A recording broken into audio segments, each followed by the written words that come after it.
Dedicated to Lord Ganesha. ಏನು ಕಲಿಸ್ಕೊಡ್ತೀವಿ ಅನ್ನೋದಕ್ಕೆ ಮುಂಚೆ ನಾವೇನು ಕಲಿತೀವಿ ಅನ್ನೋದು ಅಷ್ಟೇ ಮುಖ್ಯ ಆಗುತ್ತೆ. We are always in a learning state of mind. ಯಾವಾಗಲೂ ಲರ್ನಿಂಗ್ ಸ್ಟೇಟಲ್ಲಿ ಇರಬೇಕು, ಸ್ಟೂಡೆಂಟ್ ಮೈಂಡ್ಸೆಟ್ಟಲ್ಲಿ ಇರಬೇಕು ಅಂತ ಹೇಳ್ತಾರೆ ನಮ್ಮ ಗುರುಗಳು. ಅದೇ ರೀತಿ ನಮ್ಮ ಟೀಚರ್ಸ್ ಕೂಡ, ಅವರು ಗುರುಗಳಾದರೂ ಕೂಡ ಸ್ಟೂಡೆಂಟ್ ಮೈಂಡ್ಸೆಟ್ಟಲ್ಲಿದ್ದು ನಮ್ಮ ಹತ್ರ ಮ್ಯಾಮ್ ಹಾಡು ಹೇಳ್ಕೊಡಿ, ನಾವು ಕಲಿತೀವಿ, ಭಜನ್ ಹೇಳ್ಕೊಡಿ, ಶ್ಲೋಕ ಹೇಳ್ಕೊಡಿ ಅಂತ ಕೇಳ್ತಾರೆ. ಅವರ ಉತ್ಸಾಹಕ್ಕೆ ನಾವು ಒಂದು ಚಿಕ್ಕ ಪ್ರಯತ್ನ ಮಾಡ್ತಾ ಇದ್ದೀವಿ. ಎಲ್ಲರೂ ಅವ್ರಿಗೆ ಪ್ರೋತ್ಸಾಹಿಸಬೇಕು ಅಂತ ತುಂಬ ಹೃದಯದಿಂದ ಬೇಡ್ಕೊಳ್ತೀವಿ.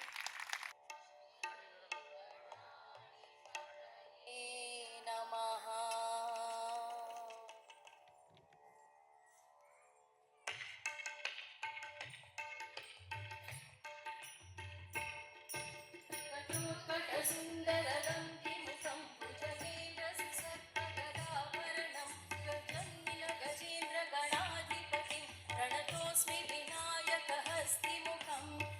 ಸುರ ಗಣಪತಿ ಸುಂದರ ಕೇಶಂ ಋಷಿ ಋಷಿ ಗಣಪತಿ ಯಜ್ಞ ಸಮಾನಂ ಭವ ಭವ ಗಣಪತಿ ಪದ್ಮ ಶರೀರಂ ಜಯ ಜಯ ಗಣಪತಿ ದಿವ್ಯ ನಮಸ್ತೆ ದಿವ್ಯ ನಮಸ್ತೆ ದಿವ್ಯ ನಮಸ್ತೆ ಧ್ವಜಮುಖವಕ್ತ್ರಂ ಗಿರಿಜಾಪುತ್ರಂ ಗಣಗುಣ ಮಿತ್ರಂ ಗಣಪತಿ ವಿಷಪ್ರಿಯಂ ಗಣಪತಿ ವಿಷಪ್ರಿಯಂ ಗಣಪತಿ ವಿಷಪ್ರಿಯಂ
ಪ್ರಣತ ಗುರು ಶಿವತನಯ ಗಣಪತಿ